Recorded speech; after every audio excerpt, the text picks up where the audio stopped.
২০২৪ সালের শুরুতে দেশে বেকার মানুষ কম থাকলেও বছর শেষে ধারাবাহিকভাবে এ সংখ্যা বেড়েছে। মূলত জুলাই আগস্টের গণঅভ্যুত্থানের প্রভাবে বছরের শেষ সময়ে বেড়েছে বেকার। বর্তমানে দেশে মোট বেকারের সংখ্যা ২৬,৬০,০০০। ২০২৩ সালের একই সময়ে এই সংখ্যা ছিল ২৪,৯০,০০০। সেই হিসাবে এক বছরের ব্যবধানে দেশে বেকার মানুষের সংখ্যা বেড়েছে ১,৭০,০০০।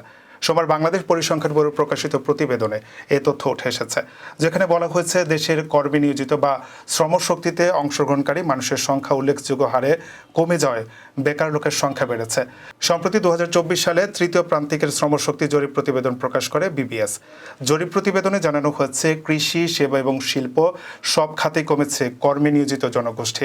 নারী চেয়ে উল্লেখযোগ্য হারে পুরুষ বেকারের সংখ্যা বেশি বেড়েছে।